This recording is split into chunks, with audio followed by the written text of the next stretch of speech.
Give it another few seconds. Let a few more people join up to 32. It's good, good crowd, good crowd.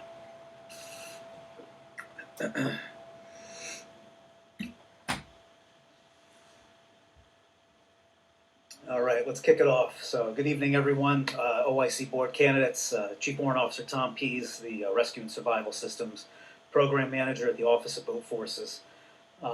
First and foremost, I want to thank Chief McGowan for inviting me to do this evening. I was more than happy to assist with this. I think the OIC process is it's a very important process, and I really enjoy taking part in it.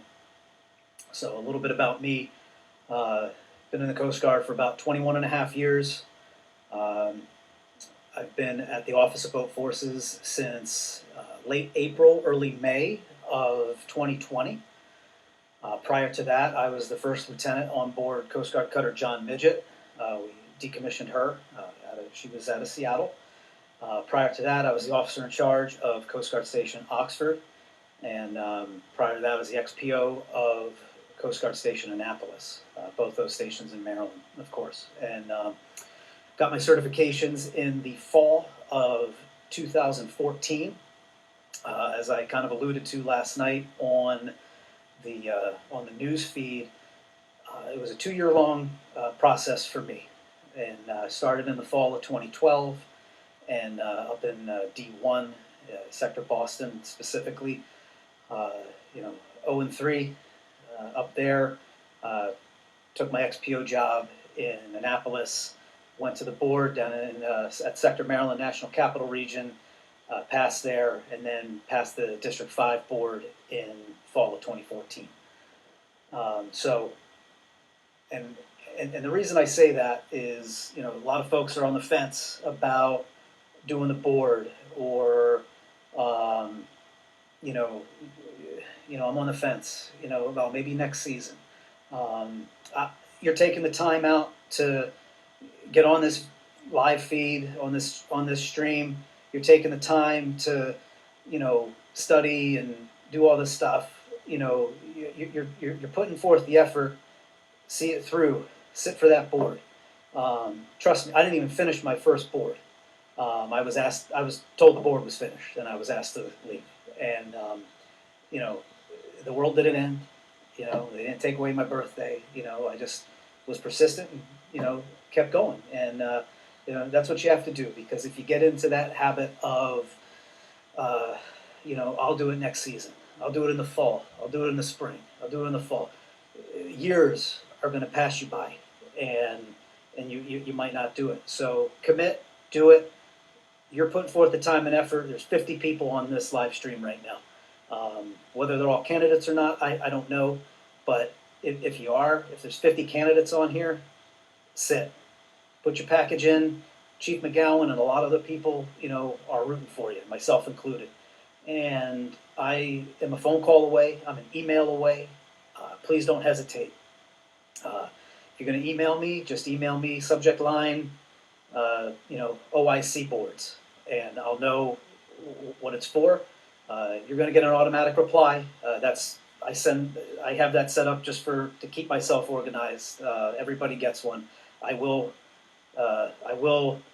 respond to you, I promise. So if you need help, it doesn't have to be just RNS.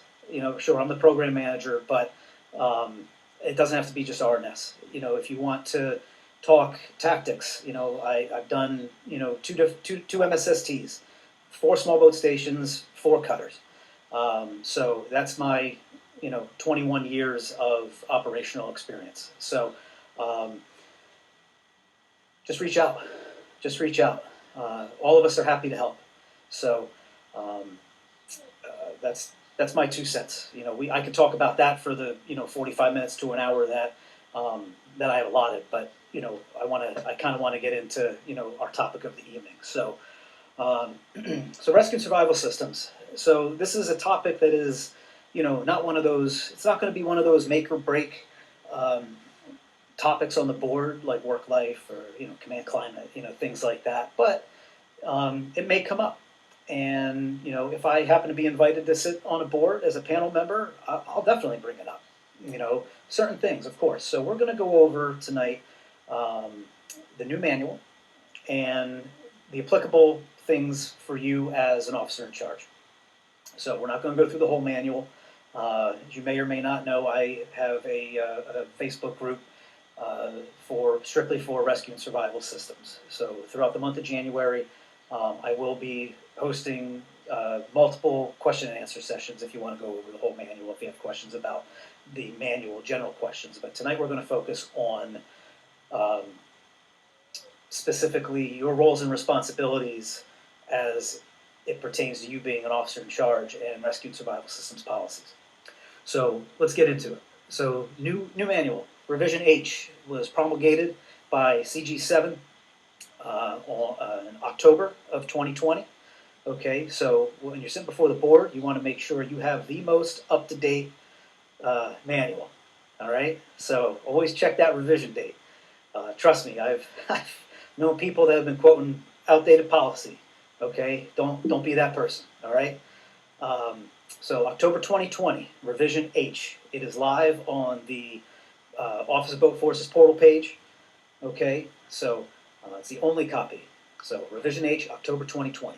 So some of the major changes that affect you as a officer in charge of a small boat station ant team, small boat cutter. First and foremost, more so for your rescue and survival systems petty officers, we added a link for field feedback and questions. So the link has always existed. We put it in the manual this time, and that should be outside of the unit. If there's something you can't answer, or if they need to go to Stan or Doctrine or me, that's probably the best route to take, because clicking that and filling that out, I get an email. Boat Forces Cutter Operations gets an email. Stan Team gets an email. Okay, we all work together. Okay, so use that. So we've added that. Next, we added a line to allow females to adjust their hair as needed, so their PPE fits properly. Okay. Along those lines, we added a female headband to the as an optional item for standard issue PPE. Now, what does an optional item mean? So we have our standard issue list. Okay, there are a handful of optional items on that list. Basically, if the member requests it, it shall be issued. So it's good for you as an OIC to know, but it's even more important for your rescue and survival systems petty officer to know. So if they don't ask for it, it doesn't have to be issued. Okay, but if they do ask for it, it shall be issued. Okay, the female headband. We have a couple other optional items that were added. We added a hydration pack, and we added a urination device. And we had members across the service purposely dehydrating themselves to get underway, so they wouldn't have to use the restroom while underway. So we definitely a step in the right direction, and we added those couple items as optional items to the standard issue list. The updated MPC is forthcoming. I sent it away with my changes to the small boat product line, and new MPCs get published every 2 weeks, and I always let the field know when we have rescue and survival applicable MPCs get updated. Okay, so we added rescue and survival system petty officers shall review current contracts before submitting unit purchase requests for PPE, along with contract link to my contracts tab. Okay, so we have 3 contracts, right? PLBs, helmets, dry suits. Okay, there's really no getting around that. You have to use the contract. Okay, you cannot use, it's not a purchase card. All right, so it'll get kicked back. So your RNS petty officers need to know, what they're doing as far as purchasing is concerned, what's under a contract and what's not under a contract. Okay, we added that all units with inflatable PFDs, regardless of the type, shall conduct refresher training annually with all personnel authorized to wear the inflatable PFD. Okay, so you have to do the PQS initially, and then it's annual refresher training for the PFD, all inflatables. So we added scheduled mission personnel wear requirements paragraph. We'll get into that here in just a few minutes, what scheduled mission personnel is. And they are now required to wear the same standard issue and cold weather PPE as required of the boat crew. So if you're at a unit that has to get other Coast Guard members underway to do Coast Guard missions, they'll be in the same gear as the boat crew. We have now added units may create electronic versions of the AF 538 form. All right, so that will be command discretion. So if you want to go all electronic, you may. So there are some checks and balances with that that I'll go over. In fact, I just had this question come up the other day with a BM2 at a small boat station. They're in the process of converting everything over to electronic. And my advice to him, because this question was, do I just copy everything onto the electronic form, or should I do a gear bag inspection? And I told him, I said, if I were in his shoes, I would do the full-blown gear bag inspection, get a fresh 538, there's your annual, now you just reset your clock. This way, you're verifying folks have what they need, and you're putting it on a fresh electronic 538.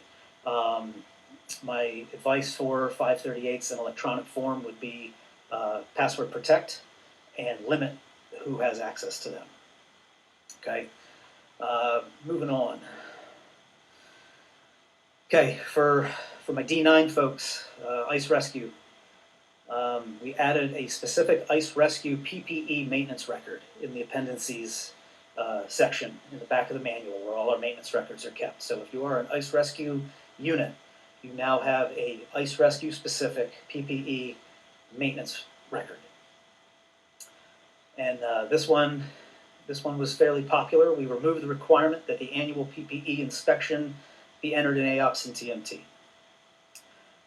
And there's a few others, but it has to do with flight decks and abandoned ship life preservers, things like that. So those are some of the major changes. If you want to go over all the major changes, be on the lookout for some Q&A sessions on the RNS page. But for right now, I wanted at least to bring those to everybody's attention who was sitting before the board for those updated policy changes. Okay. So just bear with me here. We're going to get into some roles and responsibilities. So, and if anybody has any questions, just fire them up the feed. I got it going. It's telling me who's watching. Welcome if you're just joining us.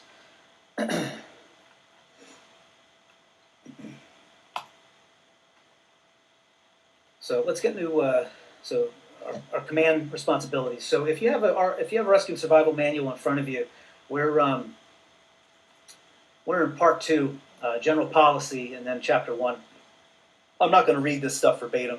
That bores the hell out of me when people do that. It drives me absolutely insane. So we're just going to, do a broad overview of things. And, again, this is the Cliff Notes version. You're sitting before the board.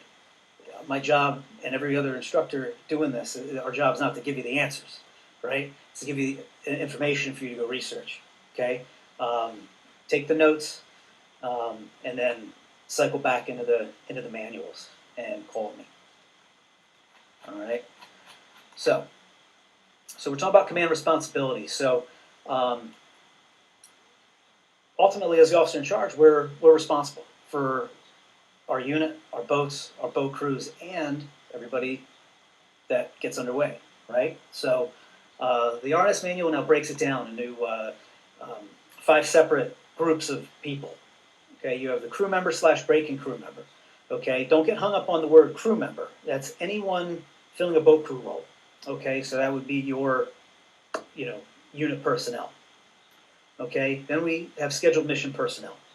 All right, so we touched on it in the major changes that they need to wear the same stuff. So here's an example. So person conducting a Coast Guard mission and not fulfilling a crew member role.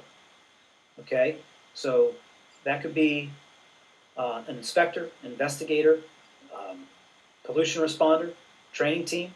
Okay, so STAN, RFO, sector boarding team that you're carting out to a tanker.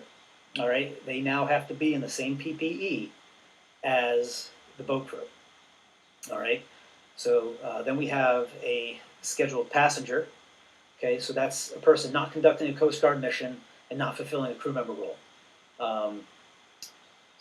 But you anticipated their passage, so it could be a VIP, Boy Scout troop, news crew.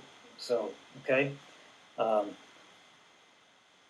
taking the sector CO for area FAM. Yes, that would be a scheduled passenger. Yes. Okay. And we have an unscheduled passenger. Okay, a person not specifically scheduled for movement, but placed on a Coast Guard asset due to circumstances. SAR case survivor, prisoner.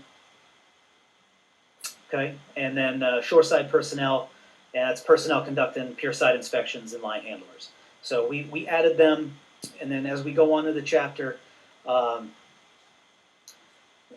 the shoreside personnel, if they're being transferred by boat, they fall under the scheduled passenger requirements.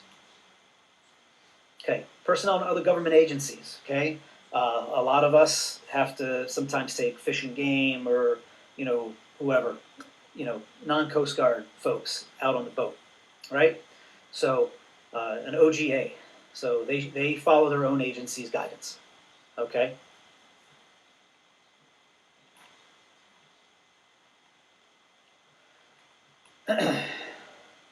So are there any more questions? That was a good question.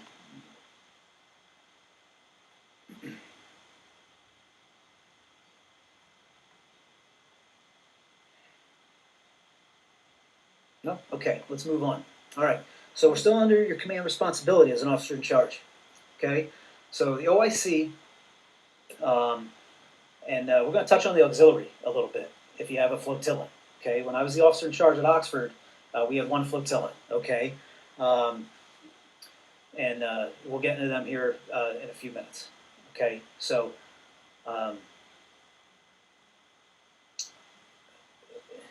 we have the 50-50 box. Okay, everybody's familiar with that. Okay, err on the side of caution. Okay, but use your best judgment. Okay, you're the OIC. If something doesn't feel right, it probably isn't. Okay, I was, especially when it comes to waivers, and we'll get into that in a second. Use your best judgment with this stuff. Okay.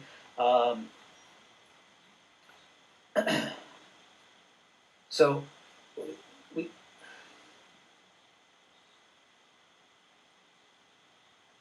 Matthew Johnson, no, they would not. Okay, we'll get to that here in a second. Okay, what about a Coast Guard member on OGA's vessel for PPE? You follow Coast Guard rules. Okay, so it's kind of flip flop. So an OGA on our boat would fall under their agency's PPE requirements. Coast Guard on an OGA platform follows Coast Guard PPE guidance. Okay, so let's talk about the females deviating from grooming standards. Okay, so females are now authorized to adjust their hair as needed to allow proper fit for any PPE. It's the responsibility of the individual unit's officer in charge and the member to make sure that a professional appearance is maintained and that any deviation is safe. Okay? Real simple. So for minimum wear requirements for our cutters, so PFDs are not required to be worn on board cutters unless mandated by Shipboard Regulations Manual or directed by the OIC. All right?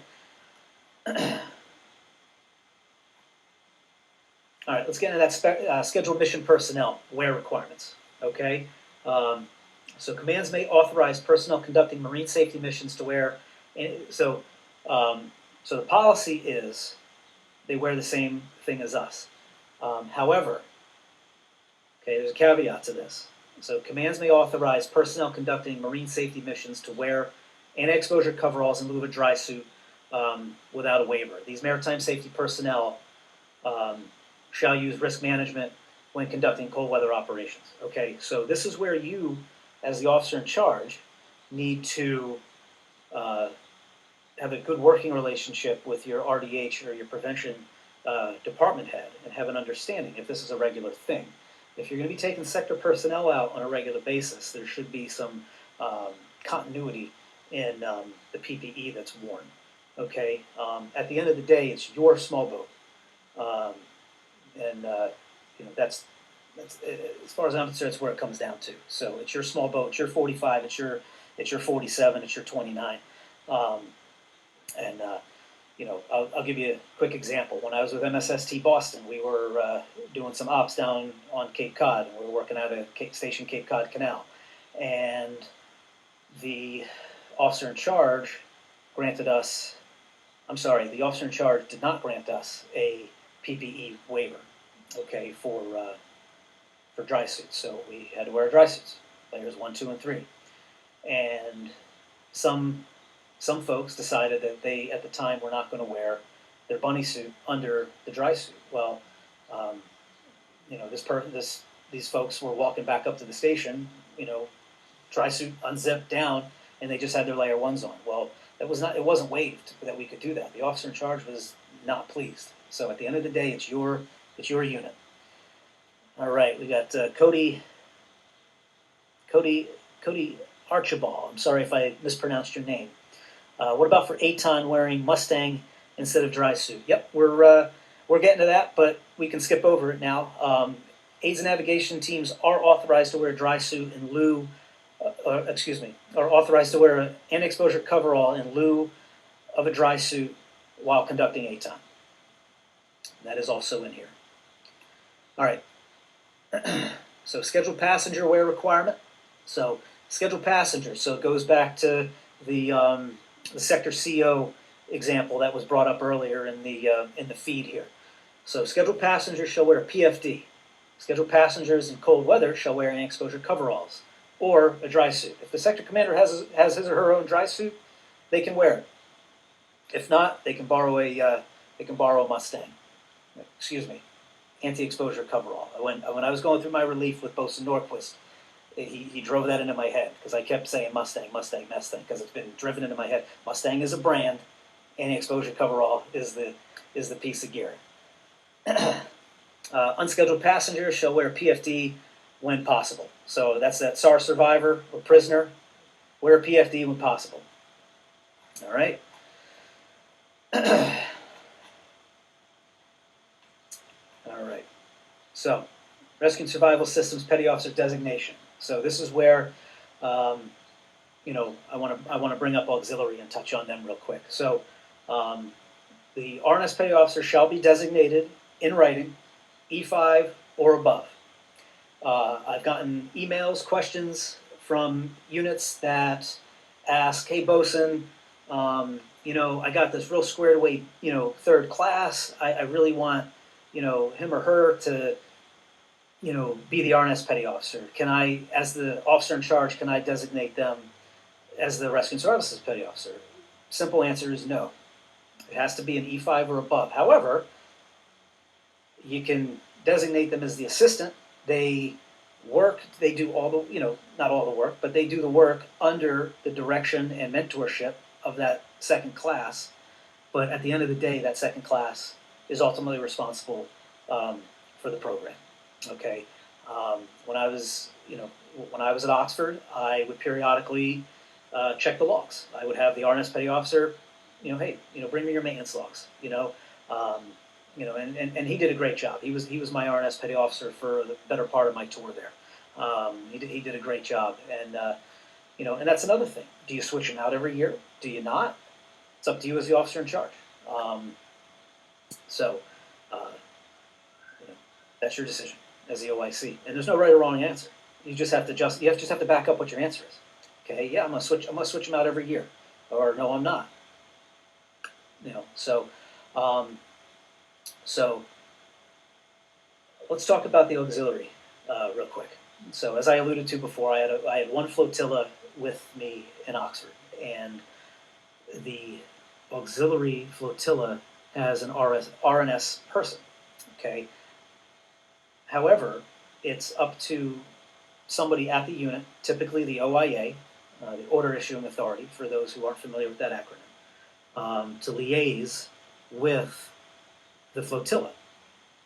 So I was the OIA, and regularly myself and the BM2 would get together with the auxiliary to ensure that their gear was squared away, make sure they didn't have any questions, make sure their maintenance records were up to date, and make sure they had everything they need and were doing everything they're supposed to. Okay, so that is in here. It's a note under the RNS Petty Officer designation. Okay, so if you have a flotilla, you as the OIC of the unit in which the flotilla falls under is responsible for ensuring that your auxiliary flotilla has what they need, wears it properly, and is doing the proper maintenance. Okay, let's get to waivers, because this is another one that that comes up quite often. So we should all know, as coxswains, XPOs, OICs, that PPE waivers are granted on a mission, sortie by sortie. Okay, you can't do a blanket waiver. All right, so it's mission by mission. If you get underway in the morning, come back, have lunch, get underway at night, it's 2 different waivers. Okay, and this is where your judgment comes in. I was once on my way home from work. Phone rings. It's March in Maryland, so it's not terribly warm yet. It's not quite spring. I think the temperature outside was 40. I'm sorry, the temperature outside was like 50, and the water temp was 40. Oh, no problem, no problem. It's my pleasure. I'm happy to do it. And the coxswain called, "Hey, Chief, looking to get a waiver." Okay, what's the air temp? Oh, air temp's 50. Yeah, but not a cloud in the sky. It's beautiful. Okay. And then the water temperature was like ungodly cold, like 40. And I'm like, no, man, no. One, I can't, because you're still kind of in dry suit weather. You're right on that cusp, but no, I can't do it. So, it's up to the OIC. So the waiver is to waive the requirement for wearing any hypothermia protective device. Now, all right, Jeffrey Haywood, what if you go out for training on a waiver, but get a SAR case mid-training evolution? Well, SAR happens. So that's where we, as OICs, have to make the judgment call. You're out operating on a waiver, okay? So you're on a waiver, right? So that's a phone call. Hey, we have a SAR case. Call. They request another waiver from you, and depending on if you had them hand carry their stuff or not, they can always don it.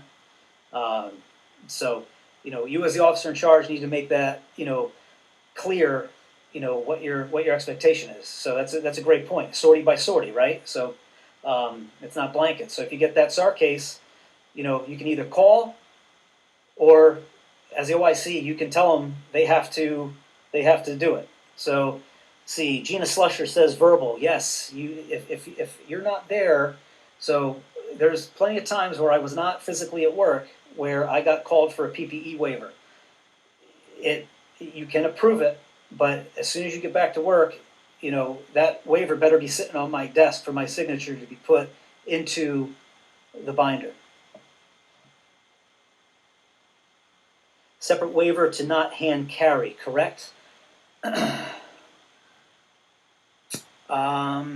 In each case covered by a waiver, the CO or OIC shall decide whether waived equipment shall be carried on board underway. So that is determined at the time of the request. So as the officer in charge, if you're granting a waiver, you're making the decision right then and there. It's not a separate waiver. It's one waiver. So let's get back to what hypothermia equipment is. No problem, Gina.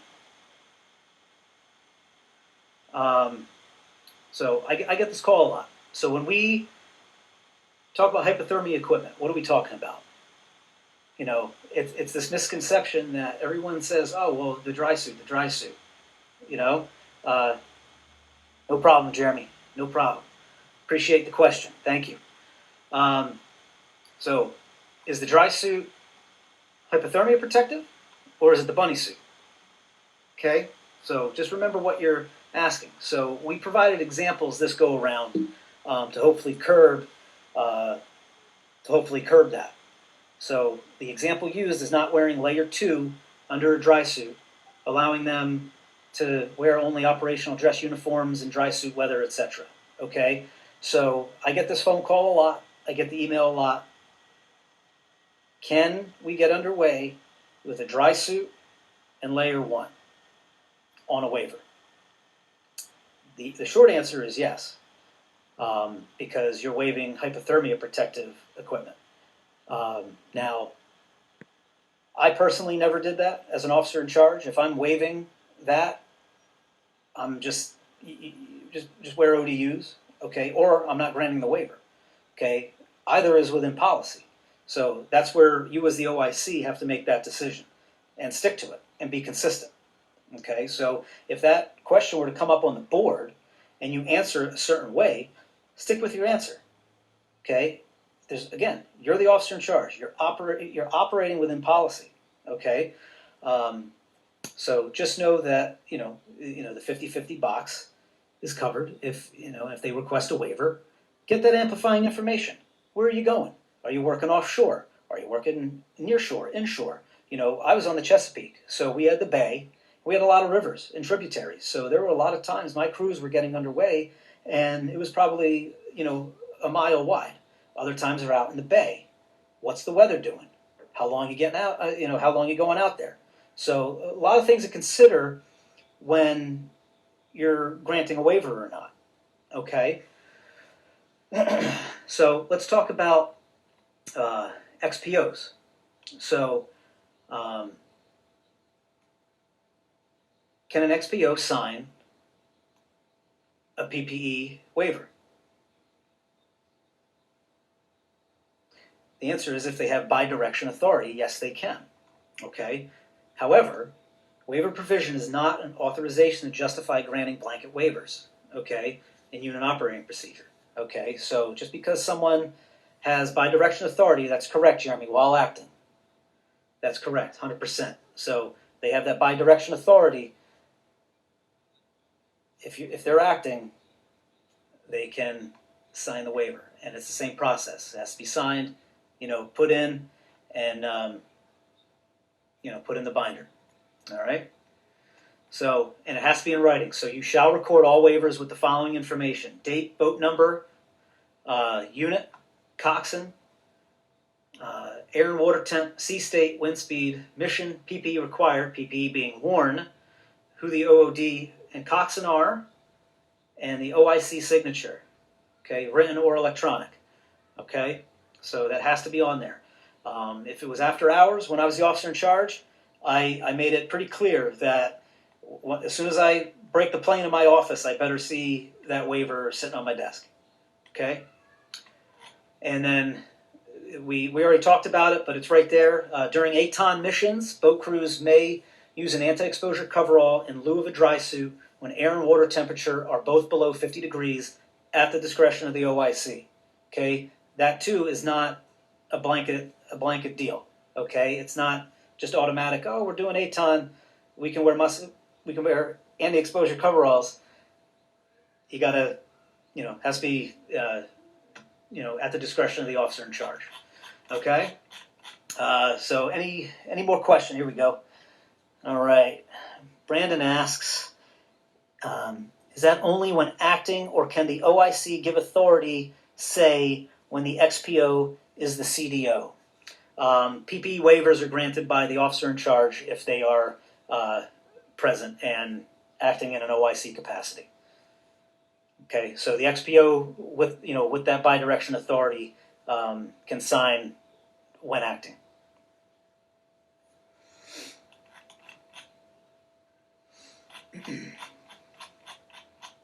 Any other questions? Good question.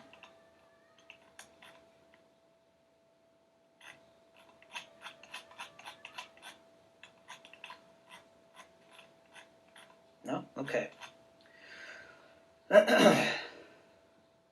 No problem. Thank you for the question. And again, everyone, if you think of something after the fact, or if you're reading something that you know you need clarification on, or if you read something that we don't go over tonight, excuse me, I'm a phone call and email away. All right, Brittany Barlow. Hey, that name sounds familiar. You've done some testing for me. How you doing tonight, boats?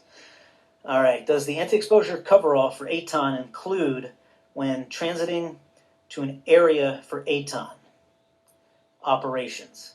Well, that would be up to your officer in charge. I do not have ATON background, but if I'm on the outside looking in, if you're getting underway to do ATON, you're getting underway to do ATON. That's the way I see it. Anyway, but again, someone else may have a different opinion than me. But if I'm getting underway on Abuso or Tambi to go do underway for ATON, and I'm en route ATON, I'm conducting ATON. So it's like when we were on the cutters. We're getting underway for LMRE. Well, we're like transiting the fishing grounds, but we're underway conducting LMRE. So that's kind of the way I see it. All right, Jeremy. Your opinion, no, hang on, I gotta press C more. This is a long one. Hang on a second, bear with me.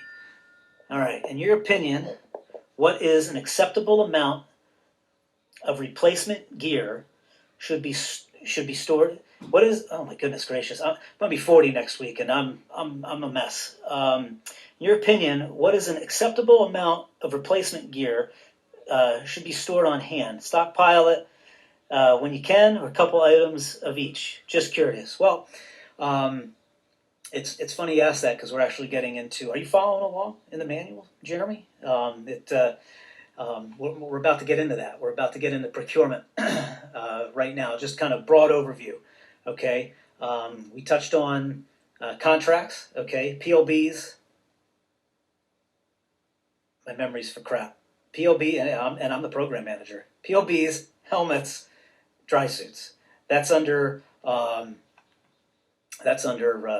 contract. Okay. Everything else in the that we have is in the back of the MPC. So I've updated the MPC, the standard issue and cold weather MPC, among a few others, PLB, all to align with the new manual, and they haven't been published yet. So I'm waiting on the small boat product line to finish publishing those. So they go through a pretty intense approval process after they leave my desk for updates. But so with the exception of those three items, PRs, and I have everything listed out. We got in this manual, we got away from brands. Okay, makes and models, if you will. We stuck with salient characteristics. Okay, I got a lot of stuff. I got a lot of questions about, is this authorized? Is that authorized? If it meets the salient characteristics, the short answer is yes. Okay, so, and that's why I put, or equivalent. Okay, so look for the word or equivalent in the MPC. So if you, it's an example, sunglasses. Let's use sunglasses as an example. I am partial to Oakley. Some of you may be partial to Costas.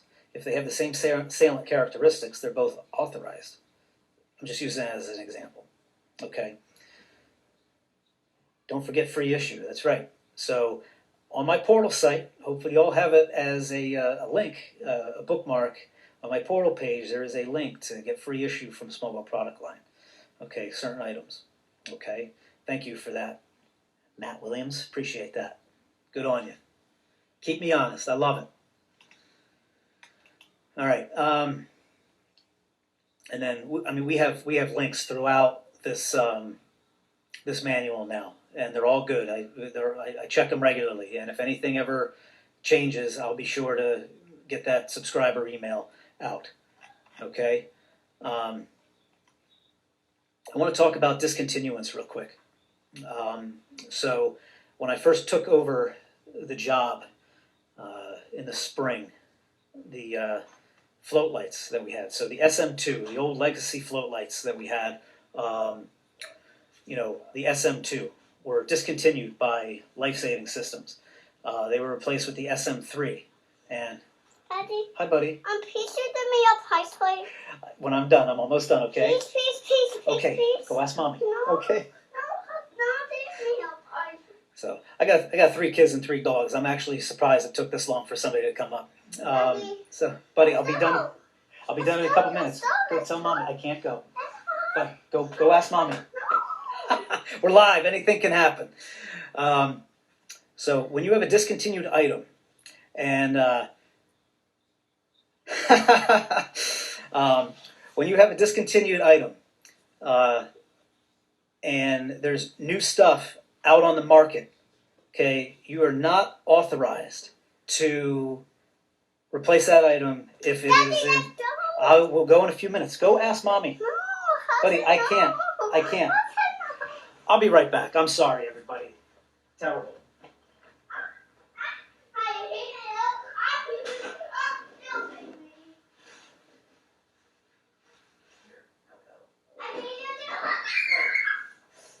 All right. Go back inside. Get it and go. Oh my goodness gracious! I am very sorry, everybody. So I better go. Right? I mean, you have to. I apologize. So the float light. I can't. Discontinued gear. So the float light, the SM2, was discontinued by Life Saving Systems and replaced with the SM3. Okay, I had people asking, "Hey, can I just get rid of my SM2 and get the new light?" As long as what you have, your current gear, discontinued by the manufacturer or not, is still in good serviceable condition, you can't replace it just for the sake of having the new stuff. Sorry.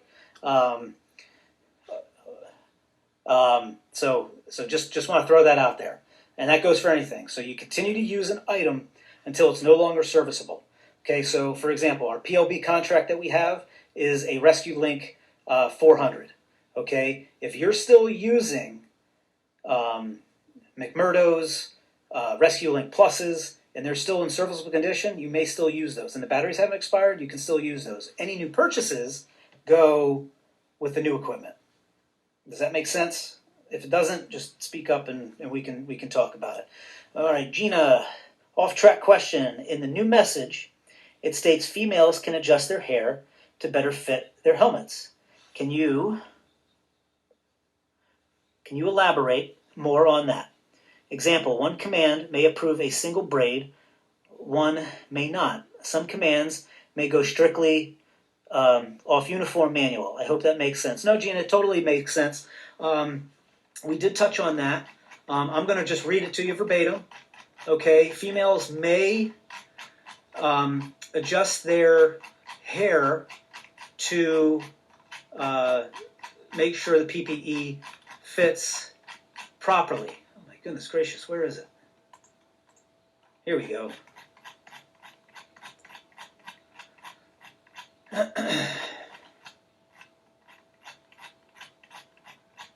And right back to where I was. So the question is yes, it's an agreement, with.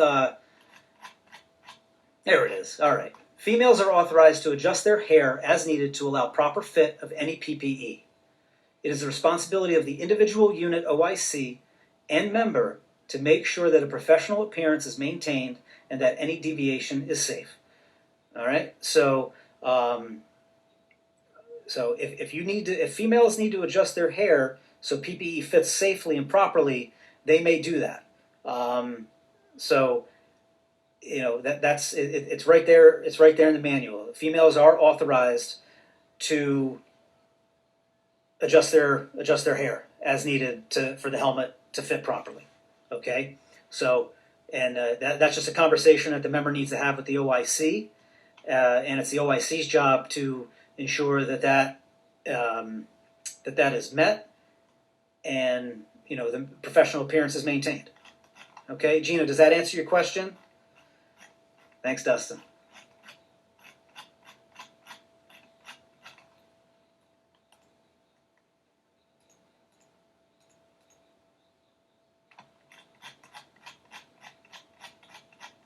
I want to get back to the question that was asked before about stockpile and stuff. The answer is you may you may have an inventory.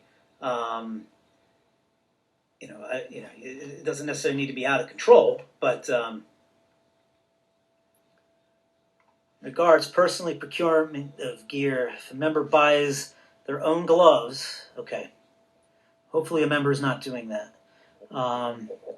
Member buys their own gloves, glasses, etc., and it meets all requirements for that piece of PPE. Are they authorized to wear that piece of PPE even though it wasn't unit procured? Yeah, it meets the same characteristics. Like my Oakleys that I have been wearing for a decade. They meet the salient characteristics of the sunglasses. So that's why we have the or equivalent next to it. Now, the habit that you want to get into. I know sunglasses. That's a poor example because everybody has their own sunglasses. We like what we like. The sunglasses and the MPC aren't the most fashionable things that we get issued, right? But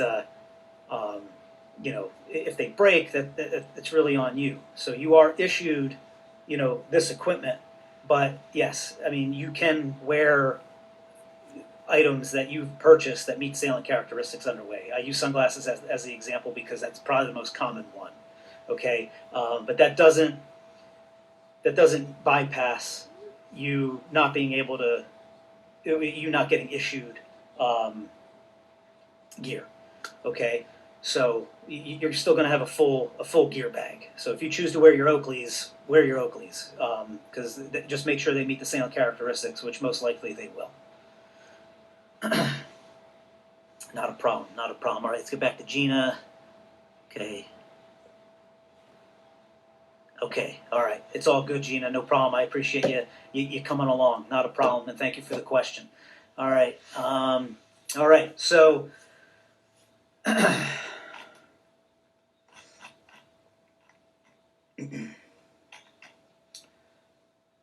So any other questions? Any other questions? We're almost done. We're almost done. So MPCs. We provided the MPC link to CG Limbs right in the manual. It's also on my portal site. Okay, so make sure you and your RNS petty officers are saving that as a link in CG Limbs. So, and always, I'll stress to everybody here in this group, OIC or not, make sure your RNS petty officers or anybody doing maintenance gets a new MPC every time from CG Limbs. Okay, they're updated often. I do my very best to announce to the field when they are, nothing. Kind of like going to the board with using an old manual. Same as doing your maintenance with an old MPC. Okay, all right. JB Fields, not sure if this falls into RNS or ICE specific, but is there talks of creating buildup and maintenance NPCs for the skiff ICE? It's very gray on how to take care of it just using the manual.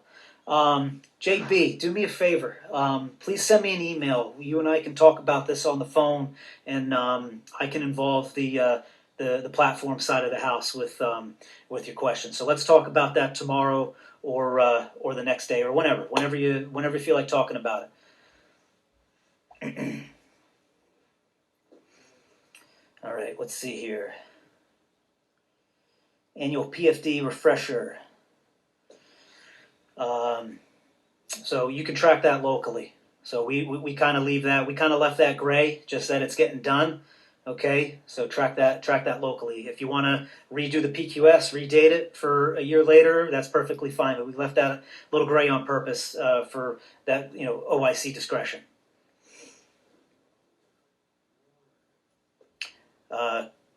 Christopher D. Giovanni, if it's an ALMAS, I believe it takes care of it. Yes, so if you have an ALMAS tracked item, you need to, I don't know if that's what you're talking about. If you're talking about something different, you're talking about the using the proper the MPC, but yeah, if an ALMAS tracked item, if you're submitting the maintenance card and it's current, it's going to get updated in the MDL.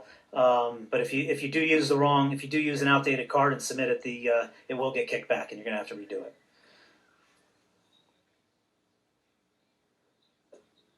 And Michael Patrick, you should be able to add it to TMT under your core if you want to. Yep, you might be able to go that route. I know Lieutenant Orpiza, he had the AOPS TMT piece last night. Any AOPS TMT questions, direct his way. I didn't use it. I used it a little bit on the 378, but I haven't used TMT in a while. It's been since I was at Oxford. Teach people how to submit CG22s to improve MPCs if needed. Yep, you can do the CG22. I review any CG22 that is RNS related, and I either give it my seal of approval, or which is 9 times out of 10, or I will contact that member directly for a little more amplifying information. Either way, I look at every CG22 that comes down for RNS gear, and I work with the product line to get the MPCs updated. All right. Stephen Bergeron has noticed that the new Appendix A does not have an O for other. Do you advise members to circle when placing a new item in service? The sample example is the old Appendix A. Thanks, Bosn. Stephen, let me look into that for you, and I will get back to you. Apologize that I don't have the answer. I will look into that, and I will get you an answer this week.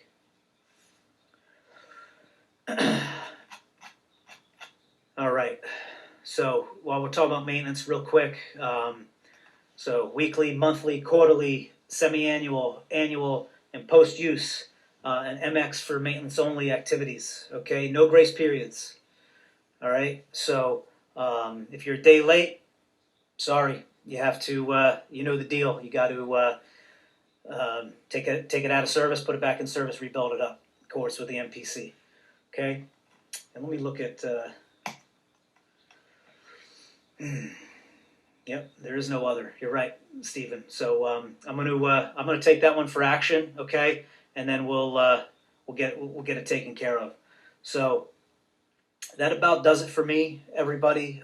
Tonight I've kind of hit everything that I wanted to touch on. Again, if there's anything that anyone needs clarification on, has more questions, this, relationship with the program manager doesn't end, in a couple minutes when I, stop the live stream.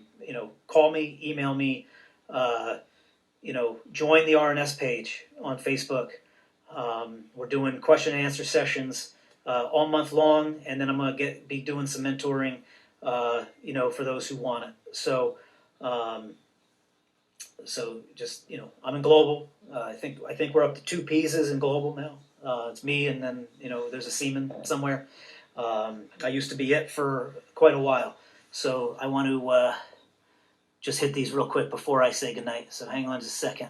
All right, Joe Jorgensen. Ice rescue units burn through dry suits quicker than most because of the nature of mission or constant contact with the ice. Request to know if there is talk to increase funding for ice rescue units due to repair costs and extra equipment. Joe, there certainly can be. I am in charge of the budget model for all rescue and survival PPE. So let's talk and give me a call and let's discuss, and we can see what works for you and get you guys some more funding. That's an easy one. That's just punching in numbers in a spreadsheet. All right, you're welcome. No problem. William Blyer, how you doing, man? You're welcome. You're welcome. Hope you're well. I see you're doing a 4th or 5th tour to Pat Forsois. God bless you. Good for you. All right, good evening, Bosn. All right, Edwin Pinto. I just want to get through these before I sign off. Just looking for clarification on boat crew knives. Are they now required or not optional? Yeah, we made that a required item, okay, this go around. So they are now a required item in the gear bag. Cody Archibald, you're very welcome. I appreciate it. I love doing this stuff. I love training. That's the one thing that's killing me, not being operational after 21 years, is, I don't have any subordinates. So I help you. I work for you guys, okay? I work for your RNS petty officers. I work for every COO I see, 1LT out there that needs help with RNS, and I'm happy to do it. Bosn, can I call you tomorrow? You can call me anytime, Alessandro. I have a concern with my cutters program. Alessandra, shoot me an email with your question, and I will definitely get back to you. Okay, thank you, Bosn, MLEA, NCVP. No problem, no problem. Non-compliance vessel program, I like that. A little jealous. I was thinking about going there too when I made warrant. All right. Reinforced heavy-duty dry suits would also work. Okay, I'm going to start this March. So real quick, so this March, I'm going to start working with CG9 a year in advance to start working the new dry suit contract. So starting in March, we're on our final year for the dry suit contract. So I'm going to be seeking feedback for our dry suits and to update the requirements when I start doing the new dry suit contract in 2022. Okay, I plan on being here 5 years. Okay, so I'm gonna be here a while. All right, Let's see. Thank you for your time. You're very welcome, Christopher Giovanni, D Giovanni. Excuse me. Thank you. You're welcome. You're welcome. All right, Alessandro, Bosn clarification on buying boots. I knew it was coming. I'm actually shocked it didn't come up. Where can I find where it's written so I can show it to the SKs at my unit? It's in the new RNS manual. We put it there on purpose. I also put it in the new MPC. So, real quick, you have 2 boots. The easiest way I can do it, you have Uniform Regulations boots, Rescue and Survival Systems manual boots. They're separate, okay? ODU boots from the Uniform Manual, you buy with your money, okay? Rescue and Survival boots that go in your gear bag are bought by the unit, therefore getting underway. Okay, so you don't trash your boots that you buy with your own money. You know, it doesn't necessarily have to be the super boot. Okay, I know people who wear galls and baits, and you know, I wear the super boot personally, always have. But the super boot from the UDC is the only boot authorized for purchase from the unit. Okay, they're 2 separate boots. Okay, there's no, if you wear baits or galls or another boot that you buy with your own money underway on the boat, that's kind of on you. The unit is not going to replace your boots that are covered under uniform regulations. They are going to replace your boot that is covered under RNS. Okay, we can talk more on that anytime you like. My son's back. Oh, you want a snack? Okay, hang on. There you go, buddy. There you go. There you go. I opened it for you. It's no sash. It's not my sash. I always have. Thank you. All right. So, can the boots policy be back paid? Yeah, I wish. I'm sorry. I'm sorry. Yeah, I wish. Well, everyone, thank you for joining my live stream tonight. It's my pleasure to do it. I was once in your shoes, attending OIC colleges, sit before the board, take advantage of this college that Chief McGowan has put on. It's awesome that we have this, and don't stop learning. Everybody that has done these live streams, when we say that we're a phone call away, we're an email away, we mean it. Okay, use this network, use each other. Okay, when you're going before the board, if you're in the same sector, get together. That's why there were 4 of us in the sector Maryland NCR that went together. I mean, study sessions, tech sessions, we just got together all the time, and we went to the board. We all passed, and I'd say a lot of that had to do with studying together, because you're going to fire scenarios at each other, okay, and you're going to keep each other honest, okay. So, best of luck to everybody. This conversation doesn't end here. Please call, please email. If you're emailing, OIC study question, OIC pre-board, whatever, something OIC related, so I know, it's more for mentoring than it is, per se, an RNS question. My email box fills up daily, and I get a lot of phone calls, from the field. So if you want mentorship, one-on-one, I'm happy to do it. It doesn't have to just be RNS. It can be whatever. So I'm happy to do it. Best of luck to all of you, and I wish you all nothing but success. So Happy New Year, and have a great night. Take care.